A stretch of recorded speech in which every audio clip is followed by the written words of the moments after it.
বন্ধুরা কি সুন্দর দেখবে, এই দিকটা দেখো ধান লাগানো আছে, আবার এই দিকটায় এই যে পানা গাছ কি সুন্দর দেখো। এই যে জয় গুরু। আমরা আজকে শ্রাবণ মাসের 11তম দিন, তাই তো? 11তম দিন আমরা যাচ্ছি অনামিকা মায়ের বাড়িতে। খুব ভালো লাগছে, আবহাওয়া খুব সুন্দর। এই যে আমরা সকলে যাচ্ছি, এই যে দেখুন, এই যে পায়েল মা, সকলকে আমার জয় গুরু। খুব ভালো লাগছে, আবহাওয়াটা খুবই ভালো লাগছে। হ্যাঁ হ্যাঁ হ্যাঁ, হেঁটে চলেছি আমরা। চলো, আমরা এবার চলে এসেছি মাতৃ সম্মেলন যাদের বাড়ি করবো তাদের বাড়িতে চলে এসেছি।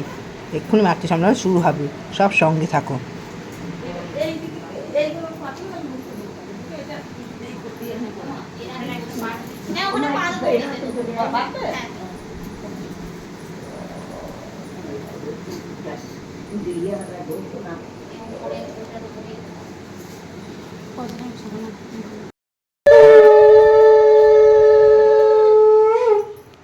বারো বারো করো বিনতি রাধা স্বামী আগে দয়া করো দাতা মেরে চিত্র চরণ লাগে জন্ম জন্ম রহি ভুলমে নাহি পায়া ভেদা কাল করমে জাল মে রহি ভোগত খেরা ঘর মত তীরে নিত চারো খানি জ্ঞানী যোগী।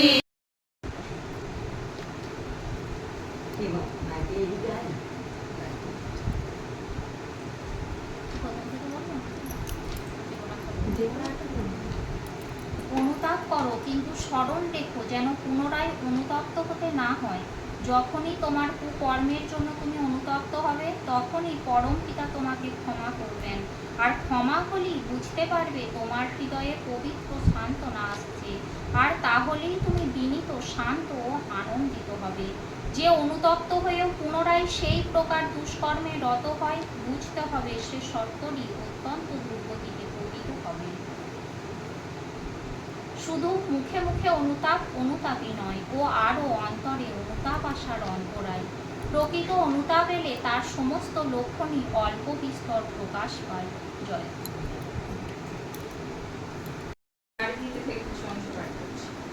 নারীর বৈশিষ্ট্য। মেয়েদের বৈশিষ্ট্যে আছে নিষ্ঠা, ধর্ম, শুশ্রূষা, সেবা, সাহায্য, সংরক্ষণ, প্রেরণা ও প্রজনন।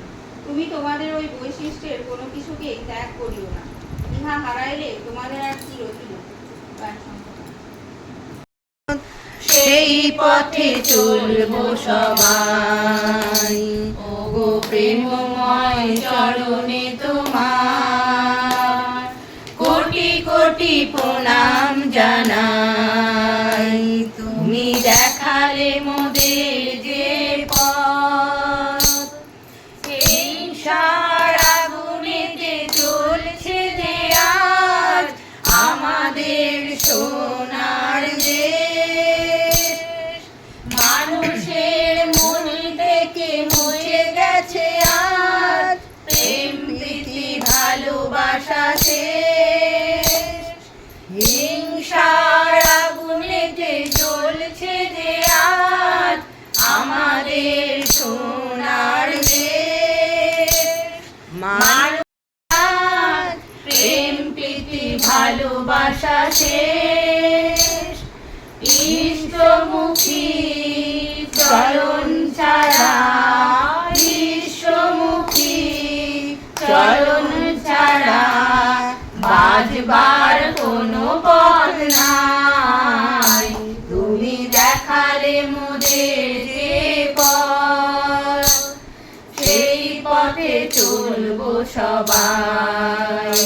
ওগো প্রেমময় চরণে তোমার কোটি কোটি প্রণাম জানাই। তুমি দেখালে মোদের যে পথ, তোমার কথায় স্মরণ করে করছি মোরা এই পথ।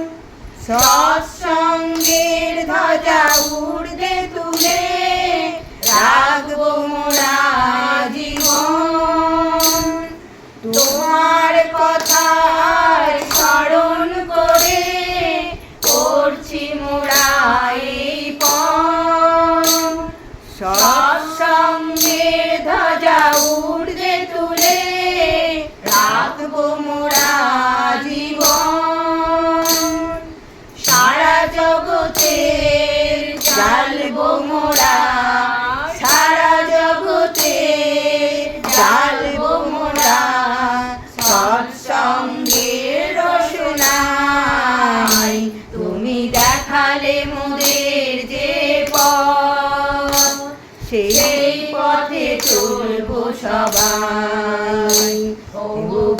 প্রেমময় চরণে তোমার কোটি কোটি প্রণাম জানাই।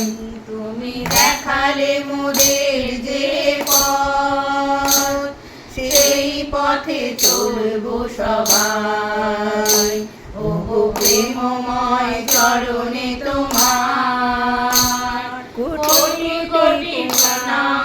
মা এসেছেন মোদের ঘরে, মা এসেছেন রে, মা এসেছেন, মা এসেছেন, মা এসেছেন রে, মা এসেছেন রে, মা এসেছেন মোদের ঘরে, মা এসেছেন রে।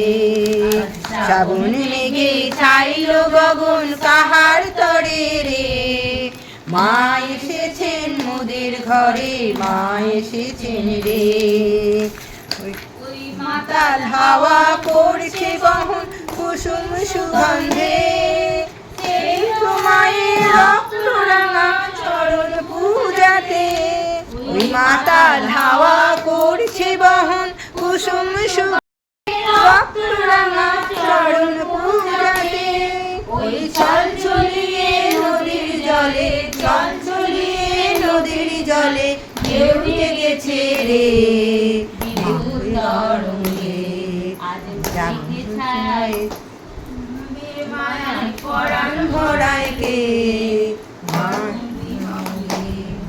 মা এসেছেন, মা এসেছেন, মা এসেছেন, মা এসেছেন, মা এসেছেন রে, মা এসেছেন মোদের ঘরে, মা এসেছেন রে।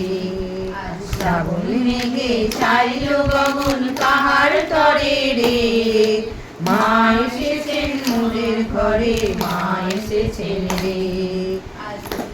সাজে নবীন সাজে করতে বরণ রে, জগৎ মাতাকে।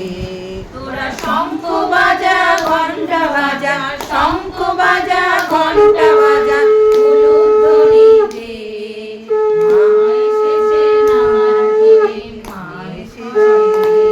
তোরা শঙ্খ বাজা ঘণ্টা বাজা, শঙ্খ বাজা ঘণ্টা বাজা, উলুধ্বনি দে। মা এসেছেন আমার ফিরে মায়ের ঘরেতে। শ্রাবণ মেঘে ছাইল গগন কাহার তরে রে, মা এসেছেন মোদের ঘরে, মা এসেছেন রে। কাঁদবে মনে শঙ্করিতা দ্বন্দ্ব যাবে চলে, পড়বে মনে শঙ্করিতা দ্বন্দ্ব যাবে চলে। পড়বে আঘাত সঞ্চিত সব চলার বাধার মূলে, কাঁদবে মনে শঙ্কা দ্বিধা দ্বন্দ্ব যদি যাক না জীবন চলে। নিত্য আমার চিত্ত রবে চরণ সাত দলে, তোমার তরে যাই যদি সংসারের অনাদরে।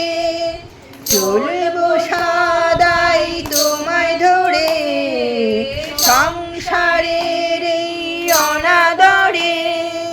চলবো সদাই তোমায় ধরে, আসে যদি মরণ আসুক, আসে যদি মরণ আসুক, কি ভয় তোমায় পেলে। নিত্য আমার চিত্ত রবে চরণ শত দলে, যদি যাক না জীবন চলে। নিত্য আমার চিত্ত রবে চরণ শত দলে, তোমার তরে যাই যদি। তুমি যা চাও ঘটে তো তাই বিশ্বভুবনে, তোমার সেবাই করব আমি সকল জীবনে। তুমি যা চাও ঘটে তো তাই বিশ্ব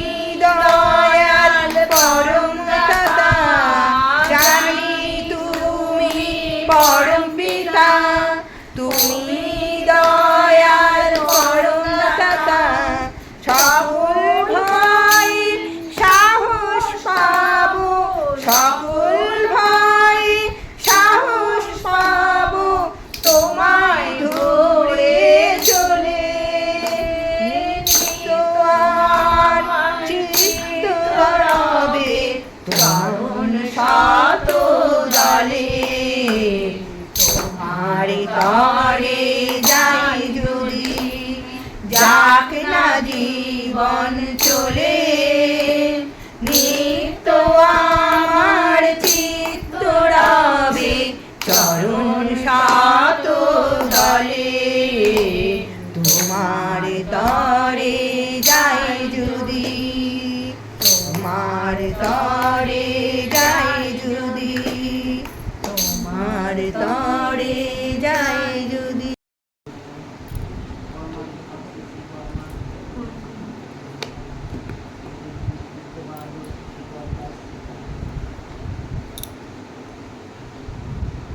ঠাকুর সম্বন্ধে আমরা অনেক অনেক কিছুই জানি, কিন্তু ঠাকুরকে ধরেছি আমরা অনেক দিন। ঠাকুরকে ধরে চলাই আমাদের কাজ। আমাদের একটা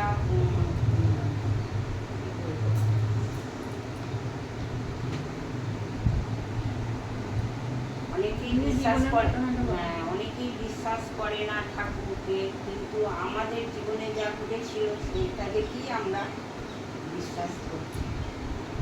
আমার দাদা একবার অ্যাক্সিডেন্ট হয়েছিল, ট্রেনেতে অ্যাক্সিডেন্ট হয়ে 7 দিন জ্ঞান ছিল না, মারা যাবার মতনই কথা।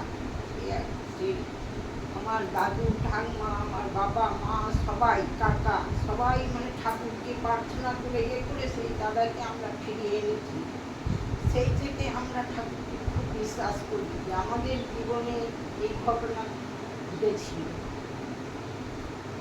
ঠাকুর আছে, ঠাকুরকে প্রণাম জানাই। ঠাকুর আমার দাদাকে ওখান থেকেই বাঁচিয়েছে।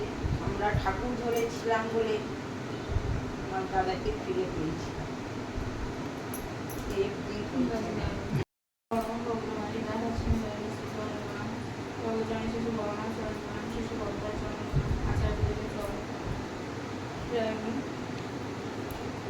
এটা বড় মার জন্ম মাস।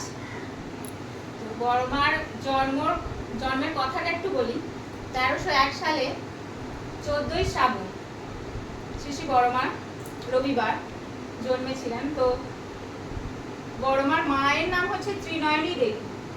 তিনি যখন গর্ভাবস্থায়, মানে যখন বড় মার জন্ম হবে তার আগের দিন সন্ধ্যেবেলা এরম টাইমে তিনি স্বপ্ন দেখছেন যে একটা ওনাদের বাড়িতে একটা লক্ষ্মীর আসন রাখা ছিল। ওই লক্ষ্মীর আসনে নাকি একটা ফুটফুটে টলটলে দেখতে বাচ্চা মেয়ে দেখছেন যে বসে আছে।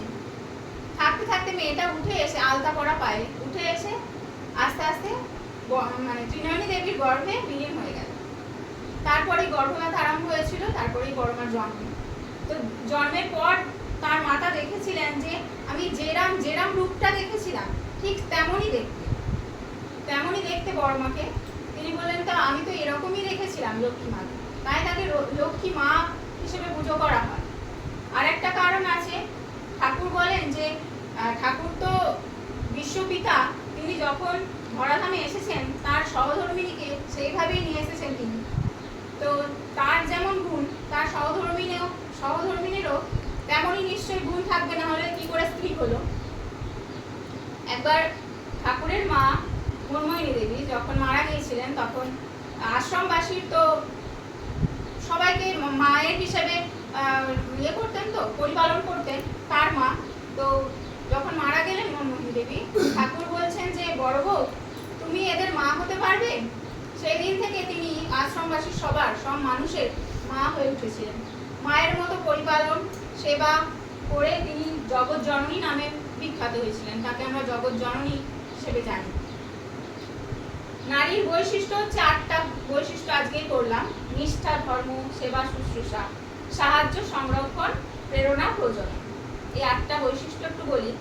কি নিষ্ঠা মানে হচ্ছে একাগ্র চিত্তে যে কোনো একটা কাজ, যে কাজটা আমি করছি একাগ্র চিত্তে সেই কাজটার প্রতি লেগে থাকা। ধর্ম হচ্ছে ধারণ করা, নারীর ধর্মই হচ্ছে ধারণ করা। সেবা, শুশ্রূষা, দুটো প্রায় একই জিনিস। সেবা পরিবার পরিজন বা আশেপাশের মানুষকে কিভাবে সেবা করতে হয়, মানুষকে সুস্থ করে তুলতে হয়, সেবা দিতে হয়, সেটা হচ্ছে সেবা। শুশ্রূষা পরিচর্যা করা। সাহায্য যে কোনো মানুষকে, সে তার থাকুক সাহায্যর দরকার থাকুক বা না থাকুক, তাকে যথাসম্ভব সাহায্য করা। সংরক্ষণ মানেও সংরক্ষণ করা, রক্ষা করা আর কি। প্রেরণা আর প্রজনন। প্রেরণা মানে কোনো কাজে আমি তাকে প্রেরণা দিচ্ছি, মানে উৎসাহ দিচ্ছি, প্রেরণ করা। তো ঠাকুরের দিকে এগিয়ে দেওয়া, আদর্শের দিকে এগিয়ে দেওয়া, যে কোনো কাজকে ঠাকুরের দিকে চালিত করা, আদর্শের দিকে চালিত করা, প্রেরণা দেওয়া। আর প্রজনন, যেটা নারীর প্রধান বৈশিষ্ট্য, একটা মানুষকে, একটা সন্তানকে জন্ম দেওয়া। সেজন্য ঠাকুর নারীকে এত উপরে রেখেছেন যে নারীর বৈশিষ্ট্যই হচ্ছে এই 8টা বৈশিষ্ট্য। 8টা বৈশিষ্ট্য আমাদের সবার ভিতরেই আছে, সব নারীর ভিতরেই আছে, কিন্তু সেটা সুপ্ত অবস্থায় থাকে। আমরা জানি না এই বৈশিষ্ট্যগুলো আমাদের ভেতরে আছে, কোনটা সুপ্ত অবস্থায় আছে সেগুলোকে জাগিয়ে তুলতে হয়। এই 8টা বৈশিষ্ট্য বড়মার ভিতরে প্রকট হয়েছিল বলে তাকে আদর্শ নারী হিসেবে জানা হয়। আর কি বললাম, যে প্রজননের কথাটা বলছিলাম। তো মেয়েদেরকে ঠাকুর মাটির সঙ্গে তুলনা করেছেন। মাটি যেমন একটা বীজকে ধারণ করে, তাকে বীজ থেকে অঙ্কুরিত হয়, একটা গাছ, চারা গাছ থেকে একটা বড় গাছ তৈরি হয়। তো মেয়েদেরও তাই নারীর বৈশিষ্ট্যতে আছে প্রজননটা, যেটা একটা বীজ থেকে একটা মানুষকে পরিণত মানুষে তৈরি করছে। এটা নারীর বৈশিষ্ট্য। ঠাকুরকে বলা হয়েছিল, ঠাকুর আপনার এই এত বড় প্রতিষ্ঠান চলে কি করে? ঠাকুর বলছেন, আমার আয় হচ্ছে মানুষ, ব্যয় হচ্ছে ভালোবাসা। মানে আমি মানুষকে কাছে টেনে নিই, ভালোবাসা ব্যয় করি, ভালোবাসা মিলিয়ে আমি মানুষকে কাছে টেনে নিই, মানুষকে চাই। ঠাকুর বারবার বলছেন যে তোমরা মানুষকে টেনে আনো। কি দিয়ে টানবে? ভালোবাসা দিয়ে। এখন এই যে এত মানুষ উচ্চশিক্ষিত হচ্ছে, দেখবেন মানুষের প্রতি কোনো ভালোবাসা নেই, ভালোবাসাটাই কম। যে যার নিজের মতো থাকছে। আমার ব্যাপারে ওকেও নাক গলাতে দিই না, বাবুর ব্যাপারে আমিও নাক গলাই। তো নিজের ব্যাপার নিয়ে থাকি। বিশেষ করে পরিবারের সমস্ত, এখন তো পরিবারটাকে আগে ঠিক করা দরকার। পরিবারের সব সদস্যের কার কি সমস্যা, কার কোথায় কি হচ্ছে সেসব জানা দরকার। তারপরে তো সমাজটাকে ঠিক করবে। আগে পরিবারের সবাইকে ঠিক করা লাগে। এখন যত মানুষ উচ্চশিক্ষিত হচ্ছে, তত মানবিক মূল্যবোধটা কমে যাচ্ছে। মানুষে কেমন ব্যবহার করতে হয় সেটাই জানে না। একটা ঘটনা বলি, আচার্যদেবের কাছে গেছেন। আচার্যদেব কেন বলা হয় এটাও বলে দিই। একবার বড়মাকে প্রশ্ন করা, ওখানে মনে হয় কোশ্চেন করেছিল বড়মাকে, হ্যাঁ, যে ঠাকুর পরিবারের সবাই নাকি সেম, মানে এক। বড়মার খুব দুঃখ হয়েছিল। তিনি বললেন, ঠাকুর এক এবং অদ্বিতীয়, ঠাকুরের জায়গা কেউ নিতে পারবে না। ঠাকুরের জায়গা নেই। ঠাকুরের আচরণগুলো, ঠাকুর যা যা বলেছেন সেই নীতিগুলো আমরা পালন করব, এটাই হচ্ছে আমাদের ধর্ম, এটাই আমাদের কাজ। তো আচার্য মানে হচ্ছে যিনি ঠাকুর যা যা বলেছেন সেটা নিখুঁতভাবে পালন করে দেখাচ্ছেন। যে কেউ আচার্য হতে পারবে না, যে নিখুঁতভাবে পালন করতে পারবে সে আচার্য স্থানে বসতে পারবে। এই জন্য আমরা আচার্যদেবকে অনুসরণ করি, কারণ তাকে দেখবে। আমরা তো নিজের চোখে ঠাকুরকে দেখিনি। যারা ঠাকুরের সঙ্গ পেয়েছেন তারা খুব ভাগ্যবান, কিন্তু আমরা আচার্যদেবের সঙ্গ করে ঠাকুরকে বুঝতে পারছি, এটা আমরা মহাভাগ্যবান। আচার্যদেবকে দেখলেই মনে হয় যেন ঠাকুর এরকম ছিলেন, ঠাকুর এরকম করতেন। তো আচার্যদেবের কাছে এক দম্পতি গিয়েছিল, খুব উচ্চশিক্ষিত, দুজনেই চাকরি করে, একজন উকিল আর একজন, স্বামীটার কথা মনে পড়ছে না, উচ্চশিক্ষিত, দুজনেই চাকরি করে। তো ছেলে মেয়ে বড় হয়ে গেছে। আচার্যদেবের কাছে গেছেন ডিভোর্স চাই, যে আমার ছেলে মেয়ে তো সেটেল হয়ে গেছে, এবার আমাদের না বনিবনা ঠিক হচ্ছে না স্বামী স্ত্রী, তো আমরা ডিভোর্স চাই। আচার্যদেব কথাটা শুনে খুব কষ্ট পেলেন। বলছেন তখন মাটিকে বলছেন যে আপনার গলায় যে ওড়নাটা আছে না, মাফলার টাইপের ওড়নাটা আছে, ওটা খুলে আপনার স্বামীর গলায় পরিয়ে দিয়ে সাষ্টাঙ্গে প্রণাম করুন একটা।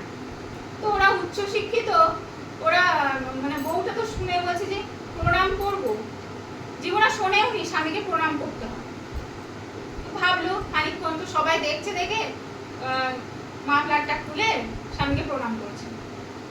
তখন স্বামীটা হাও হাও করে কাঁদছেন আর দাদাকে বলছেন যে দাদা, আমাকে জীবনে আমার স্ত্রী প্রণাম করেনি কোনোদিন।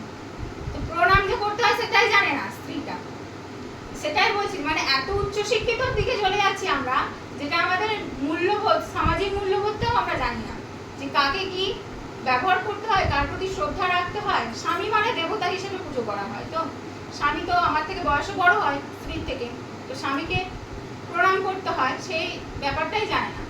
তখন দাদাটা কেঁদে এইভাবে বললেন যে আমাকে, আমি বাইরেও দেখি যে কেউ কেউ কোনো স্ত্রী এরকম স্বামীকে প্রণাম করে, তাদের মধ্যে ভালোবাসা দেখি, কিন্তু আমার স্ত্রী আমাকে কোনোদিন প্রণাম করেনি। স্ত্রীটাও কেঁদে বললেন না আমি এটা জানতাম না। তারপরে তারা বুঝলেন এবং তাদের আর ডিভোর্সটা হয়নি। তো আসলে কি শেখাতে চাইছেন তিনি করে দেখিয়ে দিচ্ছেন। তার আর বৌরানী মার ব্যাপারটা আমরা ঠাকুর আর বড় মার মতোই দেখি। বৌরানী মা একদিন হসপিটালে কেউ ভর্তি আছে হয়তো, বলছেন যে কি গো আমি দেখতে যাচ্ছি, তোমার হয়ে গেলে আসলে একটু বসে থাকেন, তোমার হয়ে গেলে সময় হয়ে গেলে তুমি বাড়ি চলে যাবে। বলছে না আমি তোমার জন্য এখানে বসে থাকবো। বলছে না তোমার তো কোমরে ব্যথা লাগবে, তোমার টাইম হয়ে গেলে তুমি চলে যাবে। আসলে বলছে না আমি তোমার জন্য ওয়েট করতে আমার কোনো অসুবিধা হবে না। তো তাদের এই ভালোবাসা দেখে সত্যি এত ভালো লাগে। বৌরানী মার আচার্যদেবকে সবসময় দেখে মনে হয় কি সুন্দর যেন তারা সংসার করছে। তাদের ছেলেদেরও, 3টে ছেলে, তাদের ছেলেদেরও দেখে কত ভালো লাগে। আমাদের সংসার জীবনটা এমনই তো হওয়া উচিত, যাতে আমরা আচার্যদেব বৌরানী মাকে দেখে শিখতে পারি। এখন তো ঠাকুর তো নেই, ঠাকুর যেমন যেমন দেখিয়েছেন আচার্যদেব তো শেখাচ্ছেন আমাদের, তাকে দেখে যেন চলতে পারি। আর একটা কথা বলি, একটা ঘটনা। একবার বড় মা আর ঠাকুর তার পার্শ্বদের নিয়ে মানিকতলায় একটা বাড়িতে ছিলেন। তো সেখানে একবার ভূমিকম্প হয়েছিল। যখন ভূমিকম্পটা হলো সবাই নেমে যাচ্ছেন, ঠাকুরও নেমে গেছেন, ডাকছেন বড় মাকে যে বড় বউ নিচে নেমে এসো। আর সবাই মানুষগুলোও ডাকছে যে বড় মা আপনি নিচে নেমে আসুন। বড় বউ বলছে না আমি যাবো না, দালান মতো আছে, বারান্দা টাইপের, ওইখানটা দাঁড়িয়ে আছে। তো বলছে না আমি নিচে যাবো না। ঠাকুরও ডাকছেন আর মানুষগুলো ডাকছে, বারবার ডাকার পরে তিনি বলছেন না আমি যাবো না।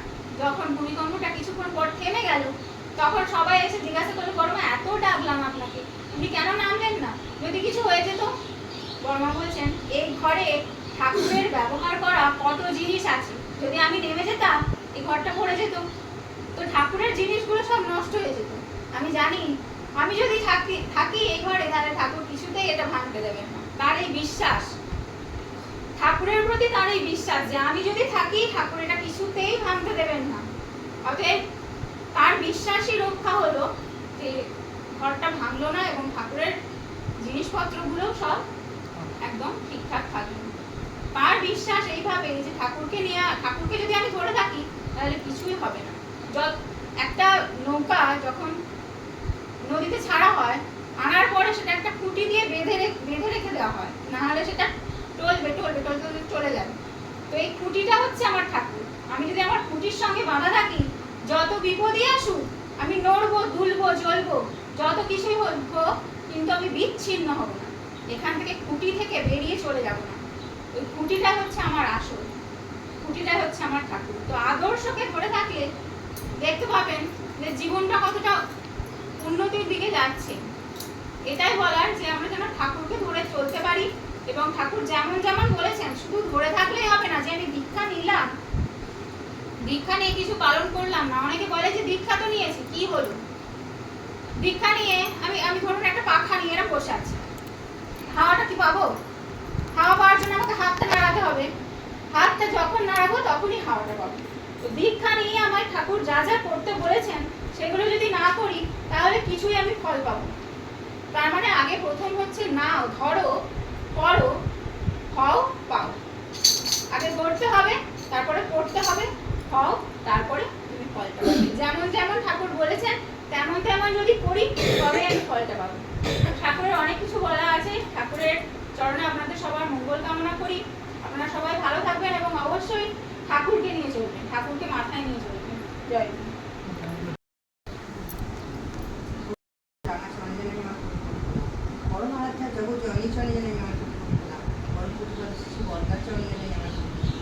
পরম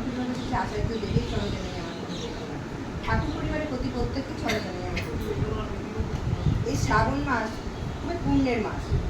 আমরা গোটা শ্রাবণ মাস ভোর বর্মার এই জন্ম মাস বলে সেই জন্য সারা গোটা মাস ঠাকুরের বর্মার বন্দনা করে বেড়ায়। আজকে হচ্ছে 11তম দিন। আমরা চলে এসেছি অনামিকা মায়ের বাড়িতে। খুব ভালো লাগছে এসে, খুব সুন্দর ঠাকুর সাজিয়েছে দেখে।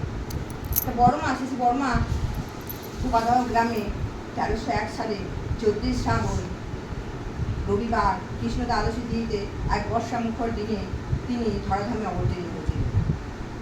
পরম পুরুষ আমাদের শ্রী ঠাকুরের জীবন সঙ্গিনী, লীলা সঙ্গিনী। তিনি ছোটবেলায় মামার বাড়িতে মানুষ হওয়ার পরে এত সুন্দর বড়মা দেখতে ছিলেন যে আত্মীয় স্বজন তো বটেই, পাড়া প্রতিবাসীরাও তাকে কোলে নিলে যেন তাদের বুকে একটা শান্তি ভাব খুঁজে পেত। তারপরে সে চলে আসে বাড়িতে। মাত্র 12 বছর বয়সে আমাদের শ্রী ঠাকুর অনুকূল ঠাকুরের সঙ্গে তার বিবাহ সম্পন্ন হয়। সেই ছোট্ট মেয়েটি ছোটবেলা থেকে কিছু জিজ্ঞাসা করলে বলতো না যে পারি না, জানি না, দিদিমা শিখিয়ে দিয়েছিল। যখন শ্বশুরবাড়ি যাবে তখন কোনো সময় যেন জানি না, পারি না, না কথাটা বলবে না। তাই যথাসাধ্য চেষ্টা করতো শ্বশুরবাড়ির সবাইকার। এইভাবে সে তার নিজের গুণের সাহায্যে সে তার সংসারে 91 পরিবারের একজন হয়ে ওঠে। আমাদের বড়মা হয়ে ওঠে আস্তে আস্তে। বড়মা ঠাকুরের প্রতি সবসময় তার লক্ষ্য ছিল, যেমনই সেমনি ছিল আশ্রমবাসীর প্রতি লক্ষ্য। তা ঠাকুর কোনো সময় কখন কী অসুবিধা, কখন কী খেলে কী হবে, এই রকমই একদিন ঠাকুর সরোজিনী মাকে বলছে, সরোজিনী ওই কাঁঠাল বীজের চপ খাওয়া যেত, খুব ভালো হতো। তা সরোজিনী মা বলছে, আমি হ্যাঁ খুব খেলে তো খুব ভালোই হয়। ঠাকুর বলছেন, তুই বললে তো আর হবে না ভালো হয়, তুই বড় বউকে জিজ্ঞাসা কর। তুই বড় মাকে জিজ্ঞাসা করতে গেছে। বড় মা বলছে, ছোট বড় খোকা আসুক, বড় খোকাকে আমি জিজ্ঞাসা করবো, তারপরে বলছি। এই বড় খোকা আসলে তখন ঠাকুর আবার জিজ্ঞাসা করেছে যে এরকম চপ খেলে কেমন হয়, কাঁঠাল বীজের চপ খেলে। তখন বড়দা বলছেন যে আমি মাকে জিজ্ঞাসা করে আসি, এসে বলছি। বড় মাকে যখন জিজ্ঞাসা করতে গেছি, বড় মা তখন বলছে ঠাকুরের সকাল থেকে পেটটা ভালো নেই। বড় মা অসুস্থ ছিল, বড় মা ঘরে শুয়েছিল, তাও সে জানতে পেরেছে যে বলছে আমি তো অসুস্থ, ঘরে শুয়ে আছি, আমি জানি ঠাকুরের শরীরটা খুব খারাপ আজকে বল পাতলা হালকা ঝোল খেতে, পেয়ারির ওষুধটা খেতে, পরে একদিন না হয় কাঁঠাল বীজের চপটা খাওয়াবে। এইরকম বড়মার দৃষ্টি ছিল। তা বড়দা এসে ঠাকুরকে যখন বলছেন যে এরকম মা বললো যে আপনার পেটটা তো ভালো নেই, ঠিক হলে তখন খাবে। তা যখন ঠাকুর বলছে, দেখেছিস সরোজিনী, দেখ আমরা তো খাবো বলে বলছিলাম, কিন্তু বড় বউ ঠিক লক্ষ্য রেখেছে। তাই বলি ঘরের যে লক্ষ্মী যদি হয়, ঘরের বউ যদি লক্ষ্মী হয়, তার জীবন সত্যি সার্থক হয়। তাই আমি বড় বউয়ের সঙ্গে বিয়ে হয়েছিল বলে আমার জীবন সার্থক হয়েছে। এইভাবে বড়মা তার প্রত্যেকটি শ্রী ঠাকুরের প্রত্যেকটি বিষয়ে লক্ষ্য রাখতেন। একদিনকে শ্রী ঠাকুর বলছেন যে আমি ওসব হিসেব করি, আমি ওসব বুঝি না। জানিস তো ভালো বন্ধু না, একজন অঙ্ক কষা নিয়ে বেশ বলছে আমি ওসব হিসেব করি, ভালো বুঝতে পারি না। ওই বড় বউ ঠিক ভালো বোঝে। দিয়ে তখন বড় মাকে ডেকে চেয়েছেন যে বড় বউ, তোমাকে সেদিন ক টাকা দিয়েছিলাম? বড় মা তখন বলছে এসে, আপনি সেদিনকে আমাকে 5 টাকা দিয়েছিলেন। দিয়ে আঁচলটা খুলে দেখাচ্ছে, এই দেখুন আমি 5 টাকা। বলছে দেখেছিস তো, ওই দেখ সহজ কি সুন্দর হিসেব, জটিল ওইসব আমি কিছু বুঝি না। সবাই সেখানে যারা উপস্থিত ছিল সবাই অবাক হয়ে গেল সামান্য জিনিসটার অসাধারণভাবে ওইভাবে হিসেব রাখার জন্য। এই বড়মা আমাদের বড়মা এরকমই ছিল। তার আমরা চরণের নয় চলনের পুজো করে তার মতো হয়তো হতে পারবো না, কিন্তু তাকে অবশ্যই অনুসরণ করার চেষ্টা করবো।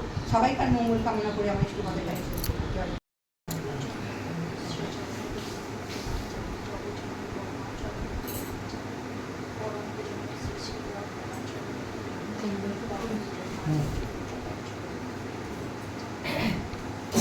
এটা শ্রাবণ মাস, জগজ্জননী পরমার জন্ম মাস। আমি কোনোদিন বলিনি, ভুল ত্রুটি হলে মার্জনা করবেন সবাই। আজকেই প্রথম। তো বড়মার খুব অল্প বয়সে বিয়ে হয়ে যায়। শ্বশুর বাড়িতে এসেছিলেন, সুন্দর সংসার করছিলেন। তো একদিন একটা ঘটনা বলি। ঠাকুর বসেছিলেন দাওয়ায়। তো যে একটা জেলে বইয়ের ছেলের খুব শরীরটা খারাপ হয়েছিল, প্রায় মরমর অবস্থা। তো ঠাকুরকে খবর দিতেই ঠাকুর সঙ্গে সঙ্গে গিয়েছিলেন সেখানে। গিয়ে দেখলেন যে একে বাঁচানো খুব মানে অসম্ভব ব্যাপার। সেই মুহূর্তে ঠাকুরের হাতেও সেরকম টাকা ছিল না, আর ওরা খুবই গরিব মানুষ, ওদের হাতেও সেরকম টাকা পয়সা ছিল না। তো সেই তখনকার দিনে 15 টাকার মতো লাগতো। তো ঠাকুর কী করবেন ভেবে না পেয়ে সঙ্গে সঙ্গে বাড়িতে এসে বড় মার কাছে এসে বললেন, বউ তোমার কানের দুল দুটো দাও তো, আমার খুব দরকার। তো বড় মা কোনো প্রশ্ন না করেই দিয়ে দিলেন ঠাকুরকে। তো তখন ঠাকুর এটাও বলেছিলেন যে এই কথা যেন মা না জানতে পারে, মা জানতে পারলে মানে ঠাকুরকে বকবেন হয়তো, সেই জন্য ঠাকুর মানা করেছিলেন। ঠাকুর তো আসলে সবাইকারই এরকম উপকার করতেন। তো বড় মা সেই কথাটা আর কাউকে বলেননি। তো পরে সবাই যখন জিজ্ঞাসা করছিল বড় মার কানেরগুলো কোথায় গেল বা কিছু, বড় মাকে অপমানও করেছিল কেউ কেউ, বা সংসারের যে তুমি সব কিছু শ্বশুর বাড়ি থেকে বাপের বাড়িতে দিয়ে আসছো। তবুও বড় মা সেই মুহূর্তে কাউকে কিছু বলেননি, যাতে ঠাকুর অপ্রস্তুত করেন। ঠাকুর মানা করেছেন মানে সেই কথা রাখতেই হবে। তো কাউকে কিছু না বললে সব অপমান সহ্য করেছিলেন মুখ বুঝে। মাতা মনমোহিনী দেবীও জিজ্ঞাসা করেছিলেন যে কোথায় গেল তোমার কানের দুল, মাতা মনমোহিনী দেবীকেও বলেননি। তো একদিন মাতা মনমোহিনী দেবী ওই দাওয়ায় বসে আছেন। তো জেলে বইয়ের ছেলেকে কানেরগুলো দেওয়ার পর ছেলে সুস্থ হয়ে গিয়েছিল। যে পরে ওই কানের দুল আবার ছাড়িয়ে মাছ ফাছ বিক্রি করে টাকা জমিয়ে ছাড়িয়ে নিয়ে এসে কানের দুলগুলো দিতে এসেছিলেন বড় মাকে। তো বড় মা বড় মা তখন বাড়িতে ছিল না, জল আনতে গিয়েছিল। তো মাতা মনমোহিনী দেবীর পায়ের কাছে রাখলেন। তো তখন মাতা মনমোহিনী দেবী অবাক হয়ে গেলেন, ওইটুকু বাচ্চা মেয়ে অত অপমান সহ্য করেও কাউকে কোনো কথা বললো না স্বামীর সম্মান রক্ষার জন্য, চুপচাপ মুখ বুজে সব অপমান সহ্য করলো। তো বড় মার কাছ থেকে আমাদের এইটুকুই শেখার যে আমরাও যেন স্বামীর সম্মান রাখতে পারি। জয়। নাই নাই আর ভয় নাই, ও গো নাই নাই আর ভয় নাই, প্রেমী তোমারে প্রণাম জানাই, প্রেমী তোমারে প্রণাম জানাই। কাতর জীবনে দুঃখ বেদনে ভরা ছিল হিয়াদে ব্যথার রোদনে, কাতর জীবনে দুঃখ বেদনে ভরা ছিল হিয়াদে ব্যথার রোদনে, আসিলে তুমি হে মোর স্বামী, আসিলে তুমি হে মোর স্বামী, নাই আর শোক তাব নাই, প্রেমী তোমারে প্রণাম জানাই, প্রেমী তোমারে প্রণাম জানাই। তোমারে লোভিয়া তোমারে সরিয়া প্রীতি তবে ধাই তবু পথ বাহিয়া, তোমারে লোভিয়া তোমারে সরিয়া প্রীতি তবে ধাই তবু পথ বাহিয়া, তব হাত খানি আছে গো জানি, তব হাত খানি আছে গো জানি, ধরিয়া রাখিতে সদাই, ও গো ধরিয়া রাখিতে সদাই, প্রেমী তোমারে প্রণাম জানাই, প্রেমী তোমারে প্রণাম জানাই। পরম আনন্দ পুরুষোত্তম লীলা অভিনব, পতিত পাবন নর নারায়ণ, পতিত পাবন নর নারায়ণ, প্রেমময় রূপে দিব্য আবির্ভাব, প্রেমময় রূপে দিব্য আবির্ভাব, একই আনন্দ পরমানন্দ। গোবিন্দ বলে সদা ডাকরে, জয় রাধে রাধে, কৃষ্ণ কৃষ্ণ গোবিন্দ গোবিন্দ বলো রে, ছাড়ো রে মন কপট চাতুরি, বদনে বলো